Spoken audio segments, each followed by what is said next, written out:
Assalamualaikum warahmatullahi wabarakatuh.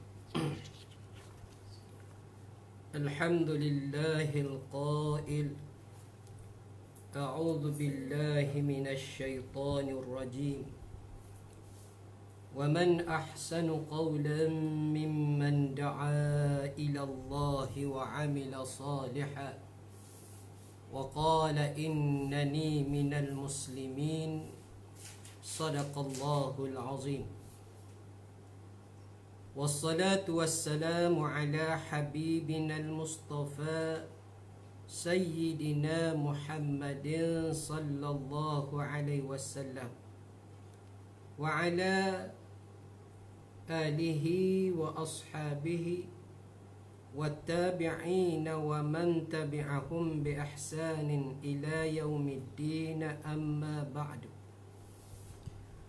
Rabbi shrah li sadri wa yassir li amri wahlul 'uqdatam min lisani yafqahu qawli. Subhanaka la ilma lana illa ma 'allamtana innaka antal alimul hakim. ولا حول ولا قوة إلا بالله العلي العظيم. رب يسر ولا تعسر. يسر أمور تعليمنا وتعلمنا برحمتك يا أرحم الراحمين، أما بعد.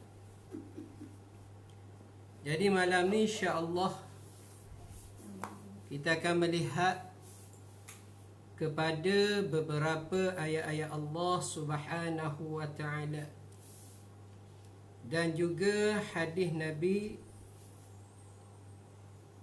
dalam perihal menceritakan tentang tuntutan bersabar. Lebih-lebih lagi di kala ini, khususnya kita rakyat Malaysia diuji oleh Allah Subhanahu wa taala dengan penyakit berjangkit.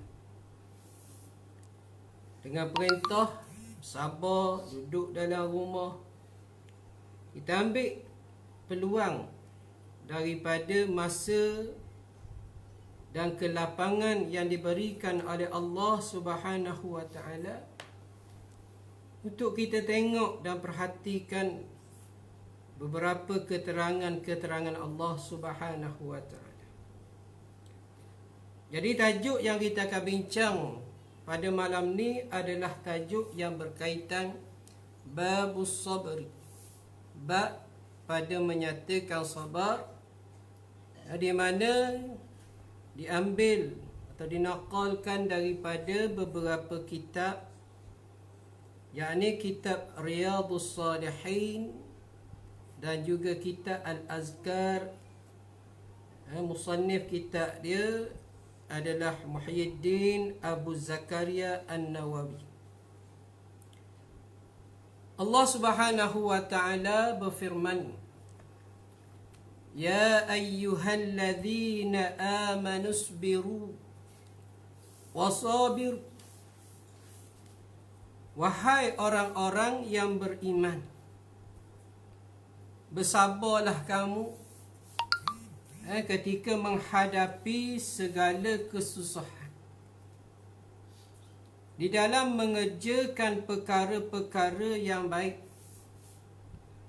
perkara-perkara yang dituntut pada syarak, perkara-perkara yang mana perkara itu membawa kepada kasih sayang Allah Subhanahu wa taala. Dan kuatkanlah kesabaranmu lebih daripada kesabaran musuh di medan perjuangan. Sungguh bukan sekadar sabar, dan tingkatkan kesabaran. Muslimin dan muslimat yang dimuliakan Allah Subhanahu wa taala, martabat sabar ni terlalu tinggi. Kalau kita kaji, kita tengok dalam kitab yang dikarang oleh Syekh Abdul Somad Palembang. Kitabnya yang masyhur Hidayatus Salikin fi Suluki Maslakil Muttaqin, di mana beliau telah menakalkan akan kata-kata Abu Hamid Muhammad Al-Ghazali daripada kitabnya Bidayatul Hidayah, yakni mukhtasar bagi kitab Ihya Ulumuddin, pada bab ketaatan batin, menunjukkan tingginya martabat sabar seseorang itu kepada Allah Subhanahu wa ta'ala. Begitu juga dalam kitabnya Unsul Muttaqin, tunjukkan martabat yang tinggi bagi orang yang sabar. Begitu juga kitab yang dikarang oleh Syekh Abdul Qadir bin Abdul Muttalib Al-Mandili Al-Indonesi, di dalam kitab beliau Penawar Bagi Hati. Banyak keterangan ulama dalam menunjukkan ketinggian sifat sabar setelah diuji oleh Allah Subhanahu wa ta'ala. Perkara ini membenarkan lagi apa yang dikatakan oleh Allah Subhanahu wa ta'ala. Sebagaimana firman Allah yang kita baca tadi, Ya ayyuhalladzina amanusbir, hei orang-orang yang beriman, bersabarlah kamu. Wasabiru, dan tingkatkanlah lagi kesabaran kamu. Di dalam surah Ali Imran ayat 200. Dan di sana terdapat lagi firman Allah Ta'ala di dalam suratul Baqarah rakam 155. Allah Ta'ala berfirman, A'udzu billahi minasy syaithanir rajim. وَلَنَبْلُوَنَّكُمْ بِشَيْءٍ مِّنَ الْخَوْفِ وَالْجُوعِ وَنَقْصٍ مِّنَ الْأَمْوَالِ وَالْأَنفُسِ وَالثَّمَرَاتِ وَبَشِّرِ الصَّابِرِينَ الَّذِينَ إِذَا أَصَابَتْهُمْ مُصِيبَةٌ قَالُوا إِنَّا لِلَّهِ وَإِنَّا إِلَيْهِ راجعون. Ayat ni kita baca malam tadi dalam kuliah Tauhid. Jumpa lagi pada malam ni dalam bab hadis tentang sabar. وَلَنَبْلُوَنَّكُمْ, diletakkan makna dan sungguh-sungguh, pasti sememangnya kamu akan diuji oleh kami, kata Allah. Bisyai'in minal khawfi, dengan sesuatu barang yang kamu takut. Bila sebut tentang sifat takut ni banyak. Ada kita takut kepada makhluk, ada kita takut kepada penyakit. Tetapi takut kita yang sebenar adalah kepada Allah Subhanahu wa ta'ala. Sebagaimana firman Allah Ta'ala, Ya ayyuhalladzina amanu taqullaha haqqa tuqatih wa la tamutunna illa wa antum muslimun. Wahai orang-orang yang beriman, bertakwalah kamu, takutlah kamu kepada Allah Subhanahu wa ta'ala dengan sebenar-benar takwa, dan janganlah kamu mati melainkan dalam keadaan kamu orang-orang Islam. Selain itu Allah Ta'ala uji juga minal wal ju'i, dengan kelaparan. Kita beruntung sebagai umat Islam, umat Muhammad sallallahu alaihi wasallam. Barang ni barang yang kita diuji saban tahun. Diuji dengan berpuasa pada bulan Ramadan, beruji dalam keadaan lapar.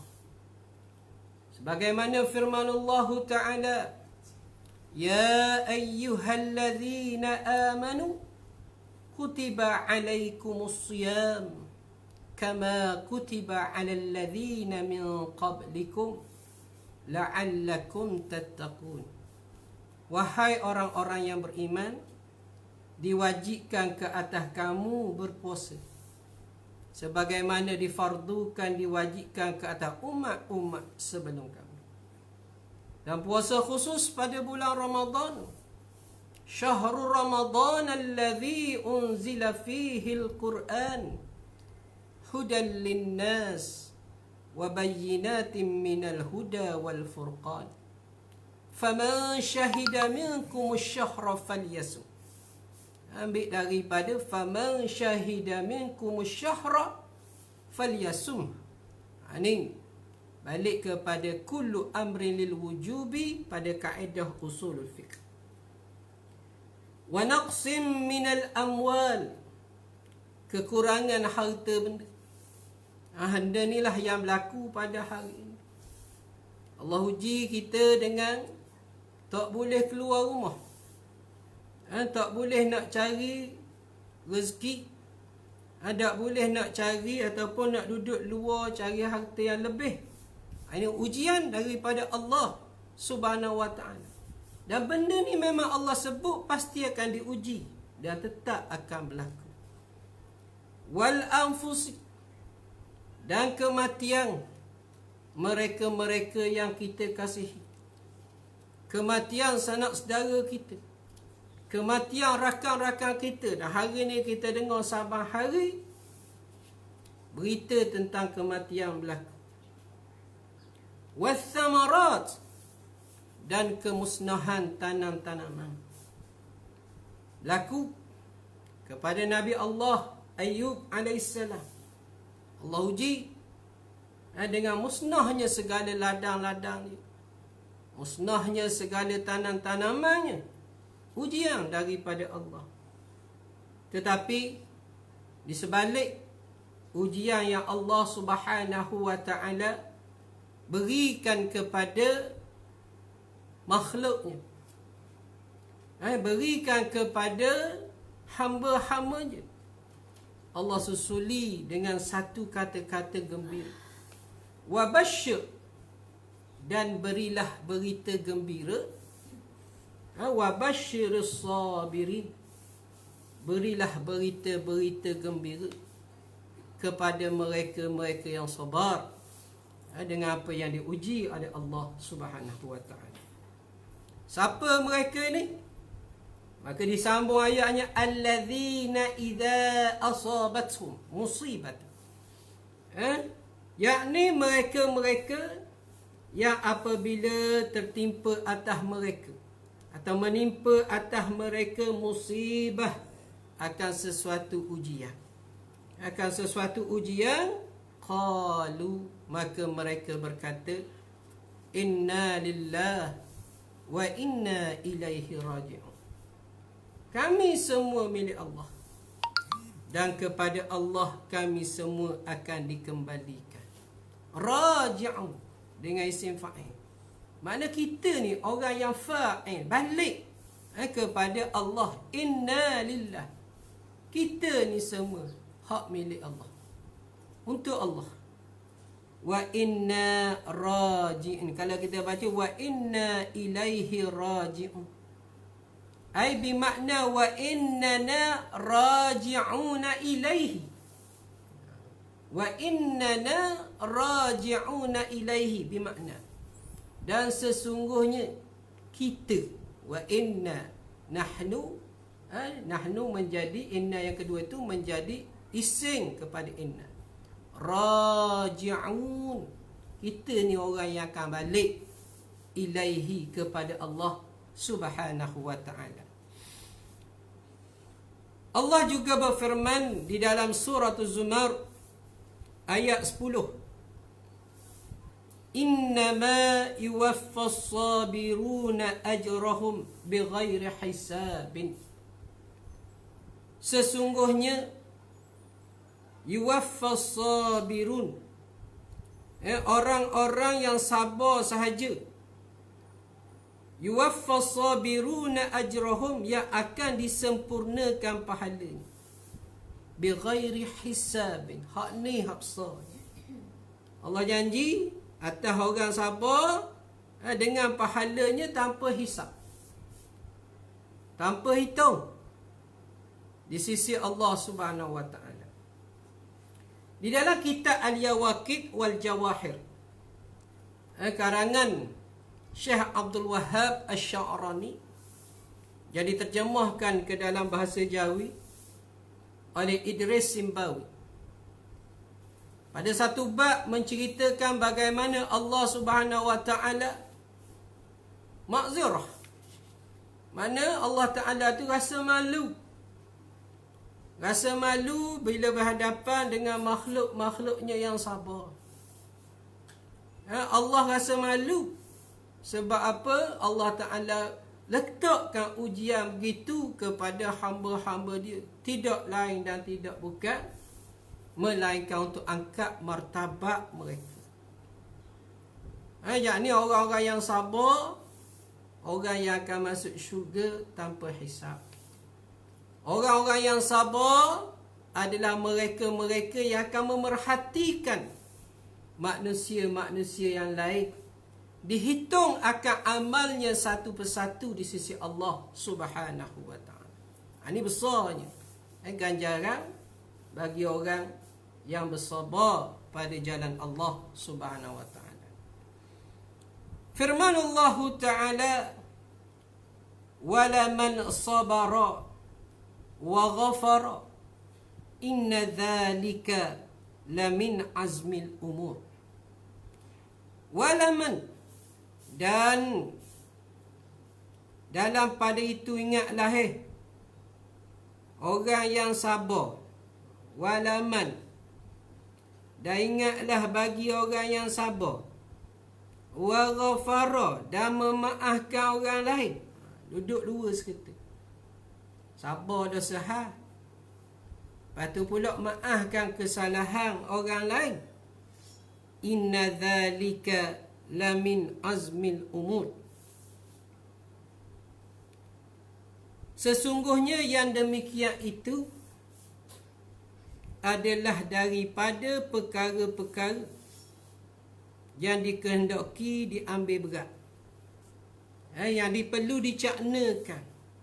Mana hak ni Allah beri suatu urusan, suatu benda yang paling besar. Azmil umur, perkara yang amat-amat dititik beratkan, amat-amat dikehendaki. Itu bagi siapa yang sabar, bagi siapa yang ghafara, memaafkan orang lain. Inna zalika lamin azmil umur. Sifat orang sabar tu, perangai orang yang memaafkan tu adalah sebesar-besar urusan.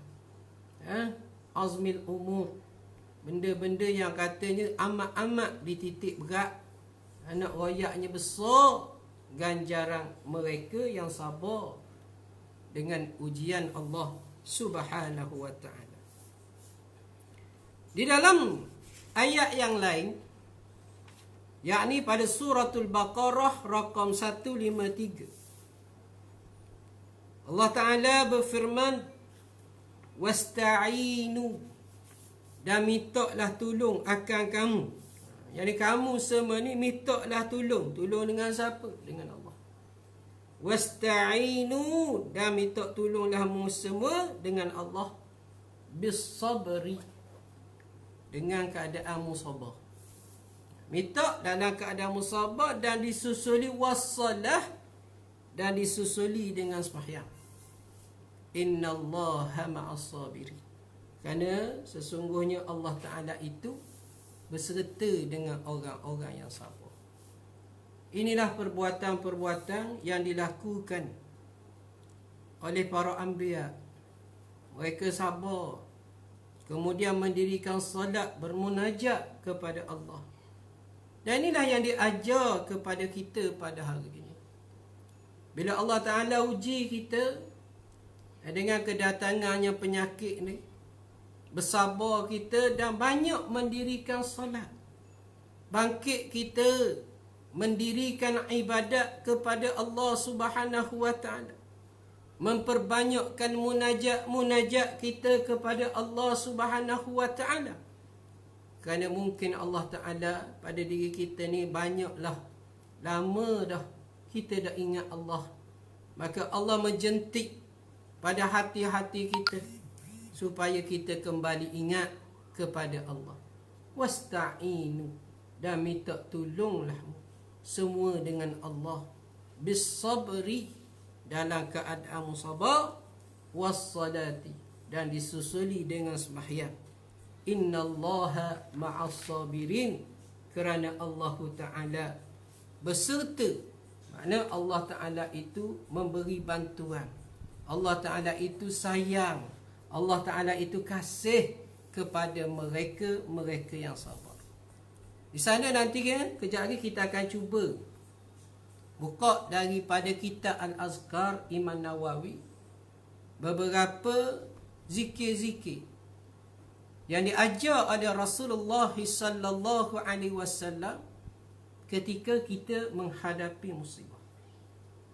Maka sebelum tu kita tengok dulu beberapa hadis-hadis Nabi sallallahu alaihi wasallam.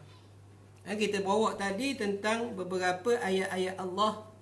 Bukan sekadar tu sahaja ayat tu, banyak lagi ayat-ayat Allah Subhanahu wa taala yang menceritakan tentang saranan untuk kita bersabar pada jalan Allah Subhanahu wa taala.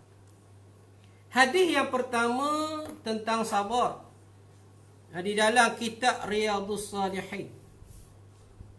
Wa an Abi Malik Al-Harith bin Asim Al-Ash'ari radhiyallahu anhu qala qala Rasulullah sallallahu alaihi wasallam at-tuhuru syatrul iman walhamdulillah tamla'ul mizan wa subhanallah walhamdulillah tamla'ani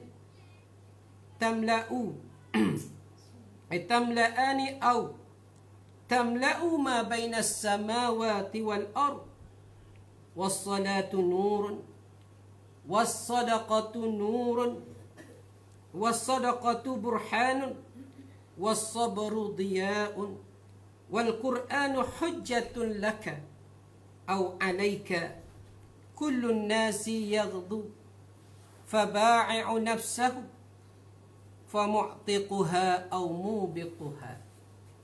Hadis rawahu Muslim. Hadis sahih yang diriwayatkan oleh Imam Muslim. Abi Malik Al-Haris bin Asim Al-Ash'ari. Riwayat ni daripada Abu Malik Al-Haris bin Asim Al-Ash'ari radhiyallahu anhu. Qala, katanya, qala Rasulullah sallallahu alaihi wasallam, telah bersabda Nabi kita Muhammad sallallahu alaihi wasallam, at-tuhur syatrul iman. Bersuci itu sebahagian daripada iman. Apa makna dan apa simbolik dengan hadis yang menceritakan tentang sabar? At-tuhur ini satu perkara yang mensahkan kita melakukan ibadat. Yakni bila kita suci. Suci kita daripada kedua-dua hadas. Sama ada hadas besar, hadas kecil. Suci kita daripada haid dan nifas.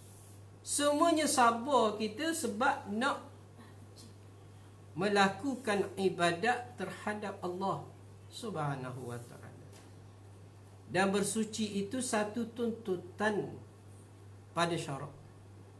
Di dalam Al-Quran Allah berfirman, innallaha yuhibbut tawwabin wa yuhibbul mutatahhirin.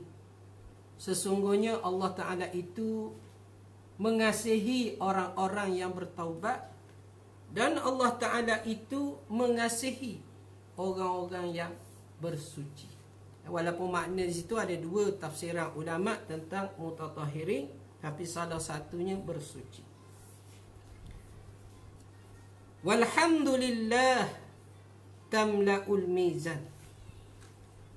Dan pujian-pujian kepada Allah, yakni dengan ucapan alhamdulillah, tamla'ul mizan, memenuhi akan timbangan.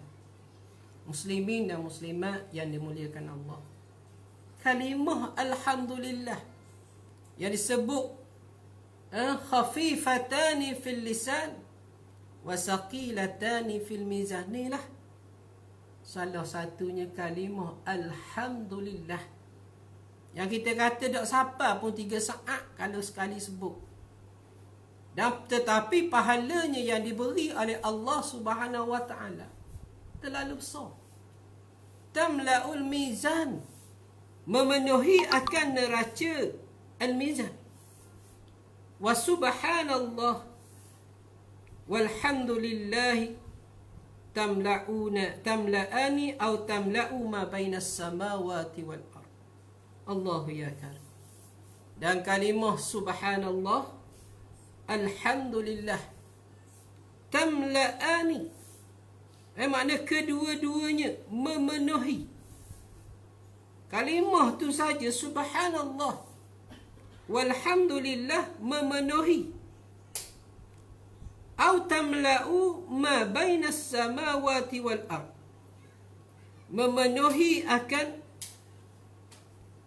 apa-apa yang ada di antara langit dan bumi. Allah. Hak kita duduk ni, muslimin muslimat rahimakumullah, kita kata duduk dalam bumi pun kita tak tahu, tak penuh pun lagi. Kita duduk atas darat, atas air tak sampai.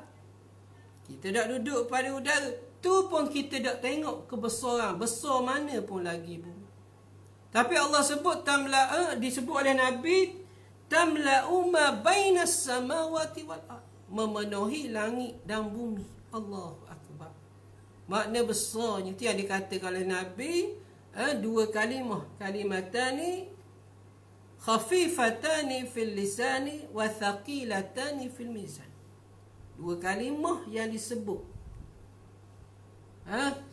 mudah saja, makna ringan pada sebutan di mulut, tapi berat pada timbangan. Subhanallah dan alhamdulillah. Saranan supaya kita banyakkan sebut memuji Allah, memuji Allah dan memuliakan Allah, menyucikan Allah. 2 kalimah ini membesarkan Allah dengan ganjaran yang diberi oleh Allah tu subhanallah. Makna kalau pada logik akal kita tu rasa macam tu tak munasabah, tapi Allah beri, terlalu mudah Allah beri kepada hamba-hambanya kerana sifat kasih sayang Allah Subhanahu wa taala. Was-salatu nurun, dan sembahyang itu sebagai cahaya. Sembahyang tu pula jadi cahaya. Itu sebut walladzina ma'ahu asyidda'u 'alal kuffari ruhama'u bainahum tarahum ruk'an sujjadan yabtaghuna fadlan minallahi wa ridwana simahum fi wujuhihim min atharis sujud. Pada wajah-wajahnya tergambar akan tanda-tanda sembahyang. Kalau orang mengaji kaedah bahasa Arab, dalam pengajian balaghah dipanggil majaz mursal. Walaupun kalimah tu tunjuk pada sujud semata-mata, tapi nak tunjuk atas orang solat. Di mana majaz mursal pada alaqah dia atau tariqah dia situ, kalimah yang disebut adalah kalimah juz'iyah tapi membawa makna kepada kulliyah. Ini dalam pengajian balaghah, dalam ilmu balaghah. Memang perkara ni disebut. Kalau orang tu bila mari dalam keadaan dia serabut, Allah suruh semayang. Bila semayang orang tu jadi tenang, hatinya bercahaya dengan Allah Subhanahu wa taala. Mari apa jua juga dia rasa redha dengan Allah, dia sabar dengan Allah, kerana dia yakin apa yang Allah beri atas diri dia adalah untuk keuntungan dia di negeri akhirat. Was-sadaqatu burhanun.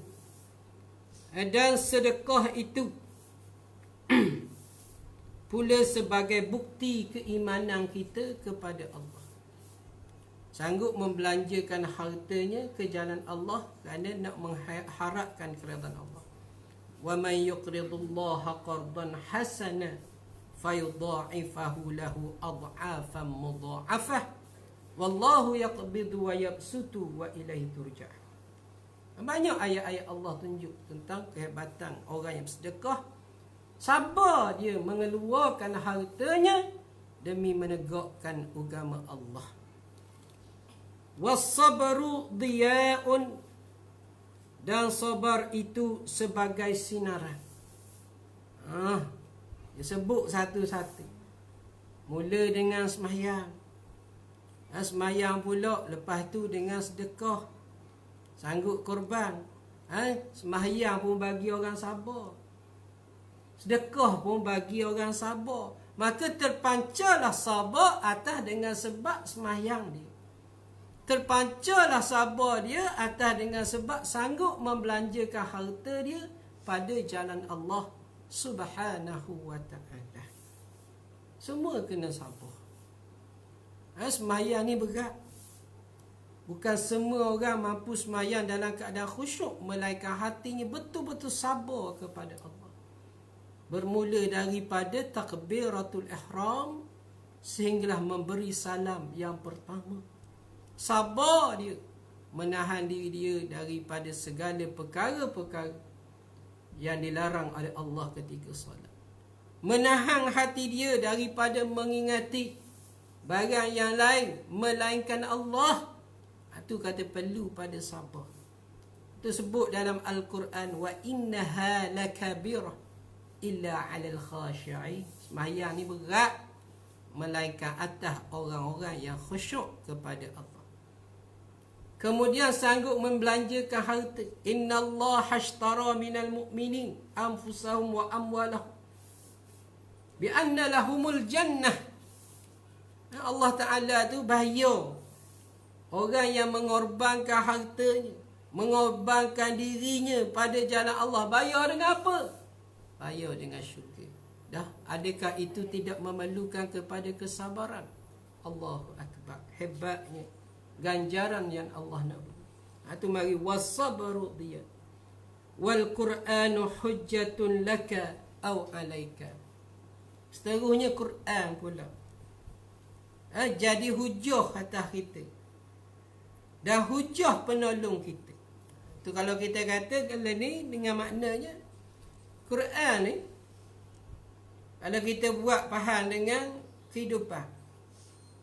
Bila kita duduk di mahkamah, kita dihadapkan ke mahkamah dengan sesuatu kesalahan. Maka ada pendakwa, maka ada pembela.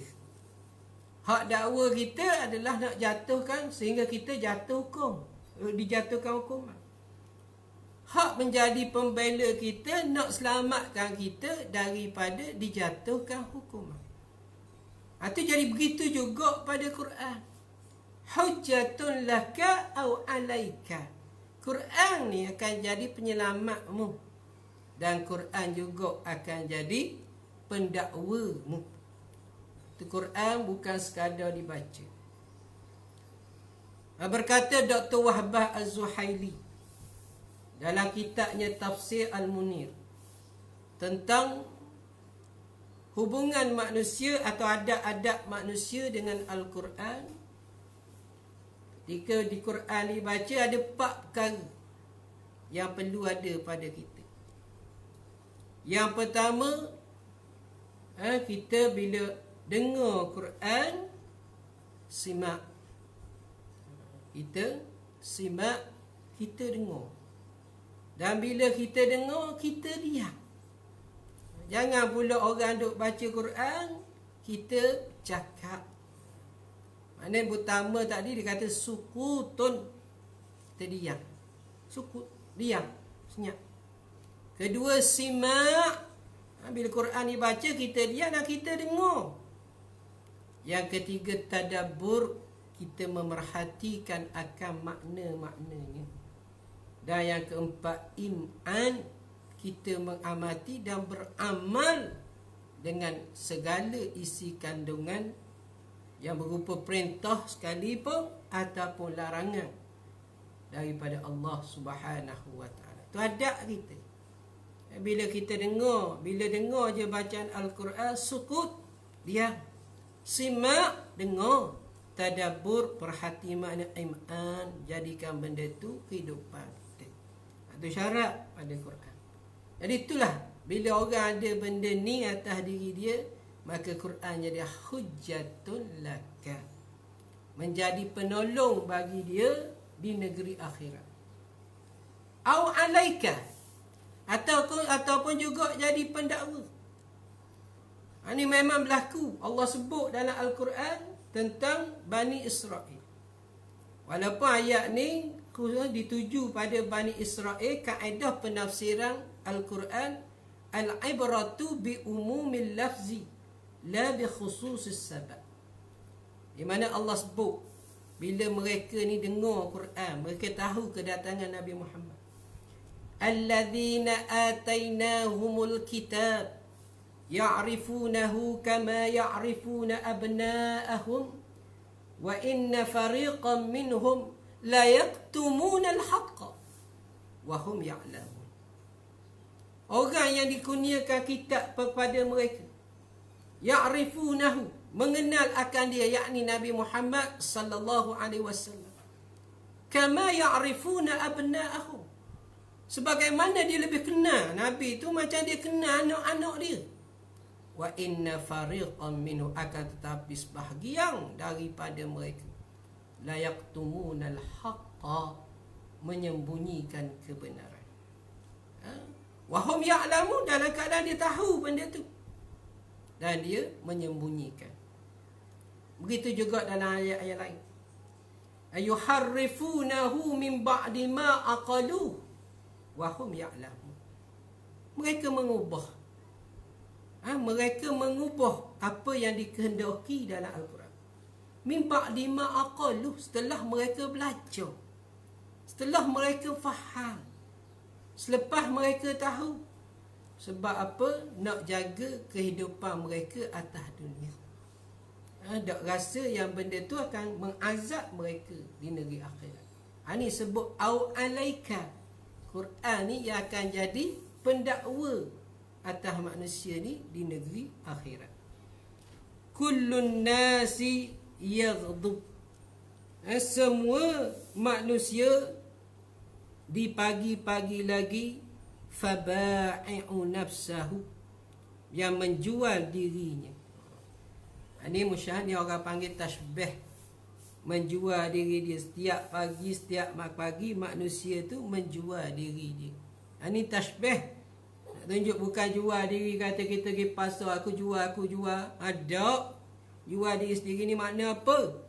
Setiap manusia tu pasti akan memelihara diri dia daripada siksaan Allah Subhanahu wa taala. Famu'tiquha au mubiquha. Sama ada pada tu boleh bawa binasa kepada diri sendiri, ataupun juga pada masa tu boleh beri untung pada dia. Mu'tiquha, boleh beri untung pada dia, wa mubiquha, dan juga beri kerugian pada dia. Allah Ta'ala ni tak zalim muslimin muslimat rahimahullah. Allah sebut dalam Al-Quran, wa ma zalamuna walakin kanu anfusahum yazlimun. Allah Ta'ala tu tak pernah zalim atas hamba-hamba dia, tetapi yang menzalimi diri mereka sendiri. Nak kata mudah faham atas kita ni, orang tu nak periksa. Bila nak periksa, dia mari belajar ke apa, dia nak periksa.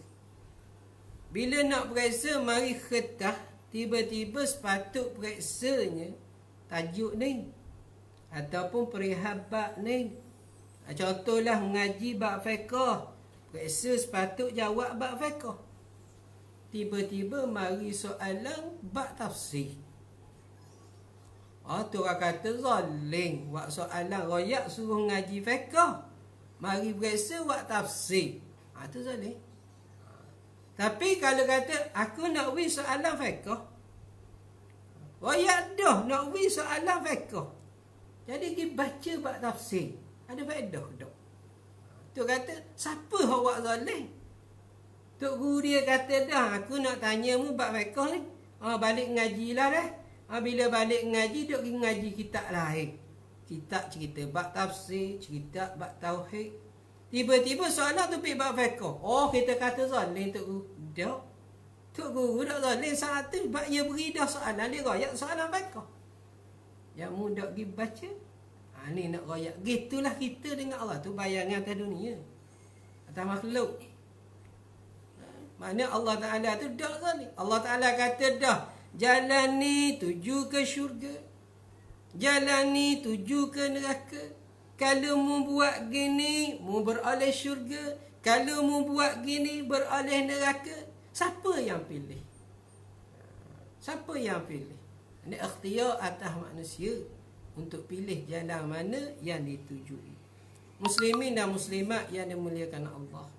Bila marinya ujian Allah, manusia akan kembali kepada Allah. Ingat kepada Allah. Itu tanda kasih sayang Allah. Cuba bayang, dalam keadaan kita tengah lala, Allah ambil nyawa kita. Dalam keadaan kita jauh daripada Allah, Allah ambil nyawa kita. Mati kita dalam keadaan su'ul khatimah. Kematian yang paling ditakuti. Tapi Allah beri kita dengan ujian yang datang pada hari ini, suruh ingat kepada dia. Kembali kepada dia. Balik ingat kepada Allah Subhanahu wa ta'ala. Itu tanda kasih sayang Allah kepada hamba-hamba dia. Jadi kita sendiri, bila kita ni jadi orang jual ni, sama ada kita nak buat niaga kita tu, nak suruh laku ke, nak suruh rugi ke atas kita. Memanglah niaga ni nak laku belaka, tapi kita pergi buat. Kita tahu dah modal kita banyak ni, kita jual bawah pada modal. Sengaja nak jual bawah pada modal. Kita cari kerugian kita sendiri. Tu kata faba'i'u nafsihi famu'tiquha aw mubiquha. Tu hadis, satu hadis yang kita pilih hari ni tentang sabar. Banyak hadis tu. Tapi kalau nak baca habis hari ni, kita tak boleh nak teganglah pula zikir-zikir. Kita baca dulu cukup hadis ni. Kita tengok pula dalam kitab Al-Azkar An-Nawawiyah, dalam bab di mana apa yang diajar oleh Nabi, bab du'aul karbi, bab ketika mana kita ditimpa musibah, kita ditimpa penyakit, apa doa-doa yang sepatutnya kita baca dan jadi amalan. Yang pertamanya, Imam An-Nawawi memetik daripada kitab Sahih Bukhari dan Sahih Muslim, daripada Abdullah bin Abbas radhiyallahu anhuma, katanya ketika Nabi sallallahu alaihi wasallam ditimpa akan sesuatu kesusahan, Nabi akan sebut la ilaha illallahul azimul halim, la ilaha illallah rabbul arshil azim, la ilaha illallah rabbus samawat wa rabbul ardi rabbul arshil karim. Ulang balik, mudah supaya kita ingat ayat, tak susah.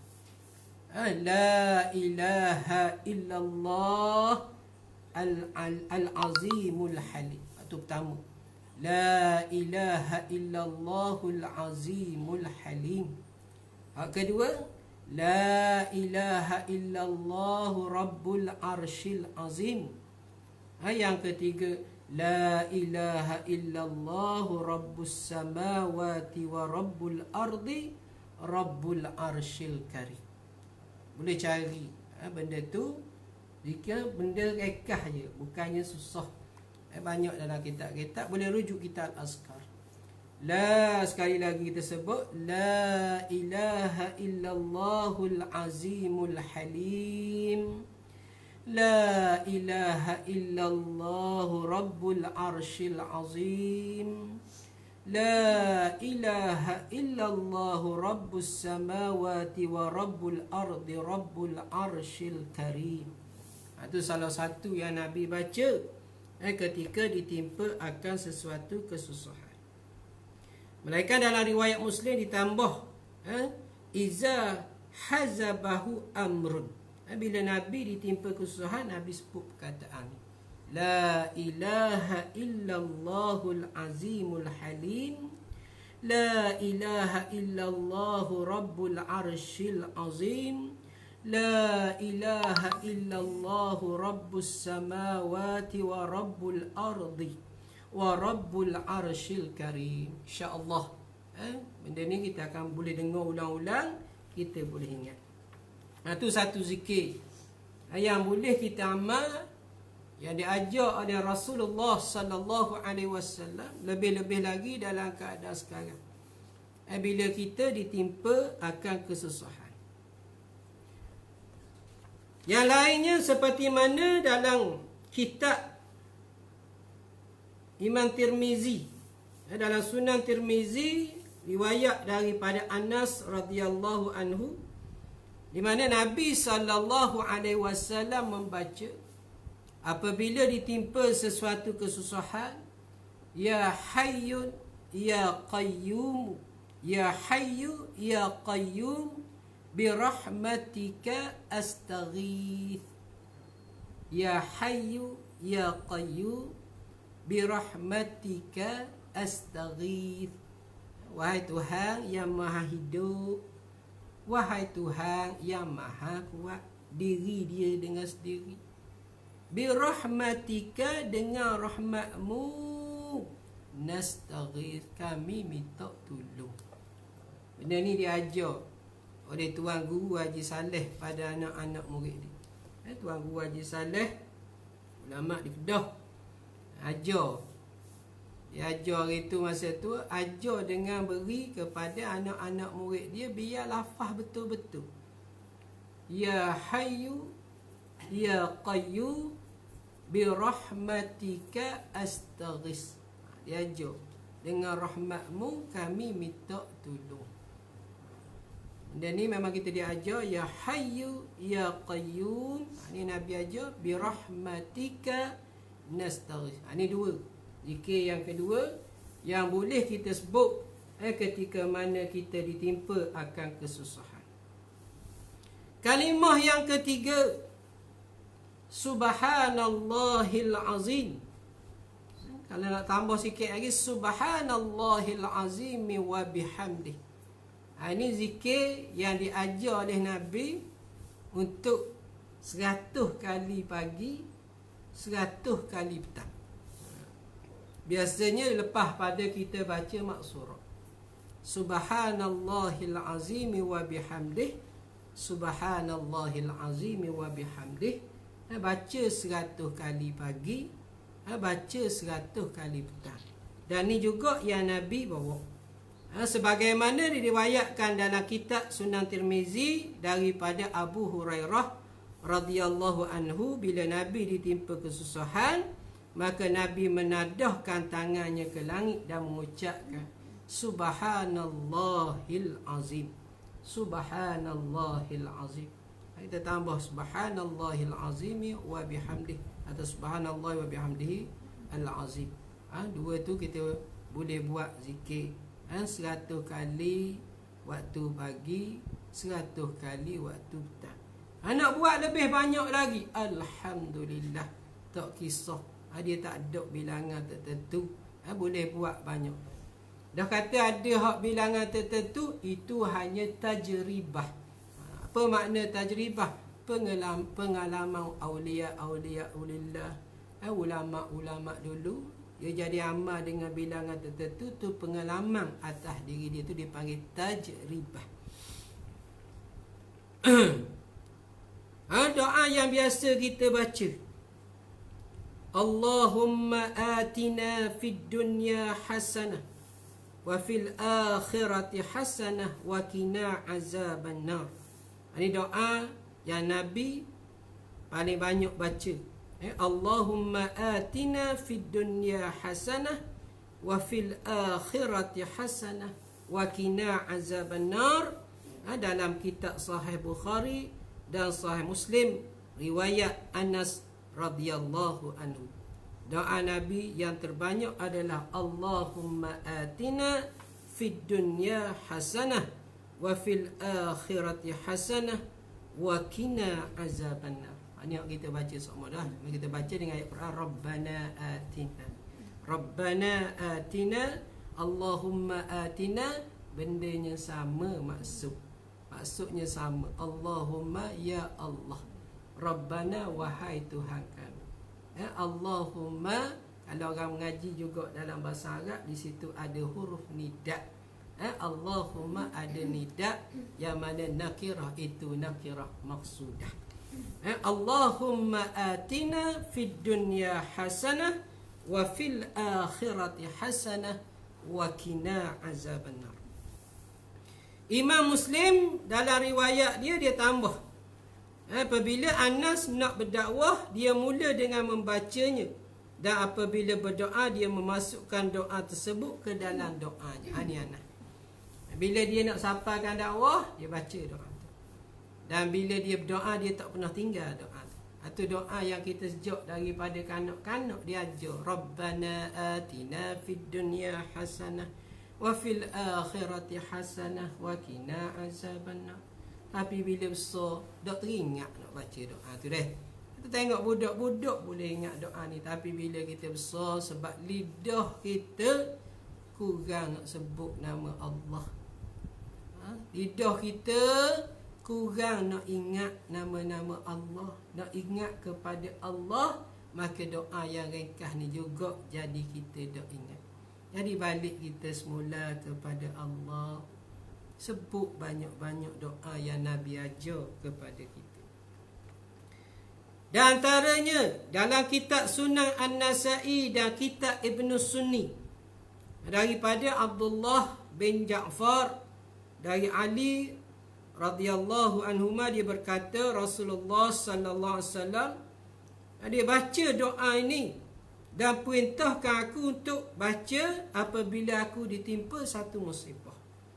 Baginda ucap, la ilaha illallahul karimul azim, subhanahu tabarakallahu rabbul arshil azim, alhamdulillahi rabbil alamin. La ilaha illallahul karimul azim, subhanahu tabarakallahu rabbul arshil azim, alhamdulillahi rabbil alamin. Sekali lagi kita baca ikut sama-sama insya-Allah. La ilaha illallahul karimul azim, subhanahu tabarakallahu rabbul arshil azim, alhamdulillahi rabbil alamin. Sekali lagi kita baca, la ilaha illallah al-karimul azim, subhanahu tabarakallahu rabbul arshil azim, alhamdulillahi rabbil alamin. Maka kata Abdullah bin Ja'far, dia guna doa ni bila dia ziarah orang-orang sakit. Dia jumpa dengan orang sakit, dia baca doa ni. Jadi kita buat amal atas diri kita, atas orang. Dan begitu juga dia ajar pada anak dia, hak nikah, suruh buat amal benda ni dalam kehidupan dia. Dan ni antara beberapa doa, banyak lagi lah deh. Banyak kita ambil doa-doa yang mudah. Doa-doa yang mudah, antaranya juga hasbunallah wa ni'mal wakil, ni'mal maula wa ni'mal nasir. Hasbunallah wa ni'mal wakil, ni'mal maula wa ni'mal nasir. Hasbunallah wa ni'mal wakil, ni'mal maula wa ni'mal nasir. Dan yang terakhir, kita pilihlah, kita ambil sikit. Hak ni bila kita timpa kesusahan. Nanti dalam bab takut, kita bawa apa doa yang kita baca ketika kita rasa takut. Bila mari rasa sedih, apa doa dia. Cuma hak ni kita buat amal dulu. Bila mari susah kepada kita, kita buat amal. Doa terakhir adalah doa Nabi Allah AS, Nabi Yunus, ketika berada dalam perut ikan Nuh.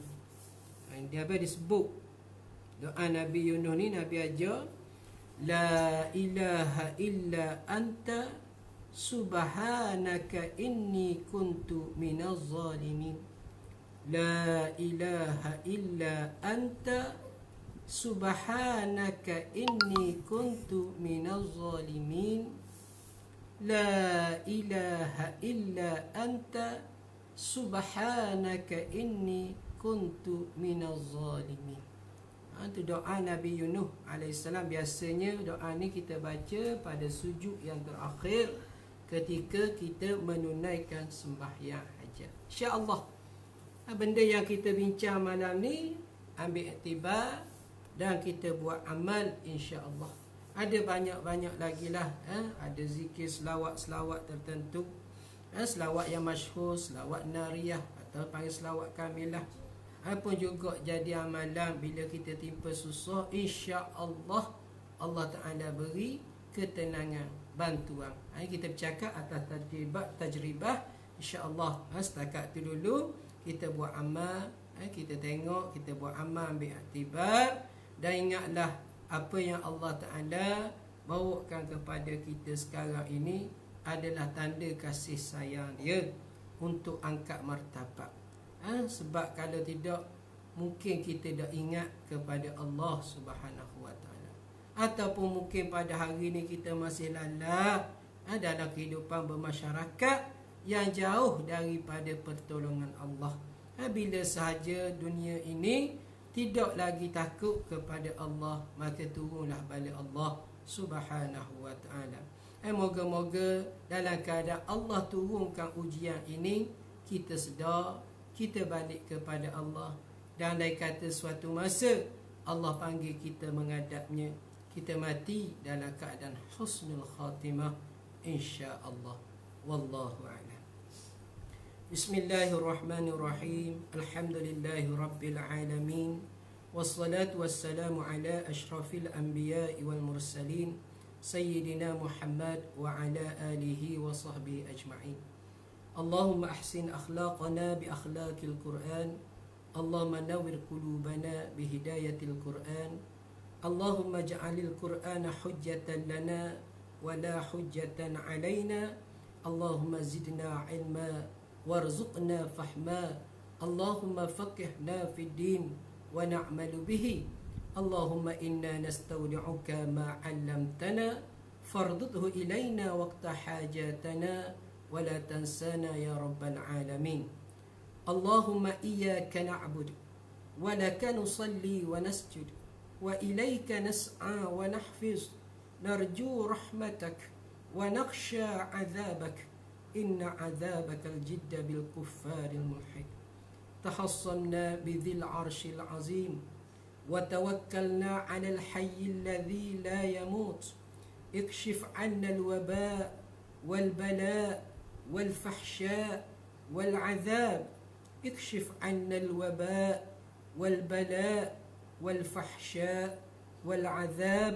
اكشف عنا الوباء والبلاء والفحشاء والعذاب برحمتك يا أرحم الراحمين. Walhamdulillahi Rabbil Alamin. Assalamualaikum warahmatullahi wabarakatuh.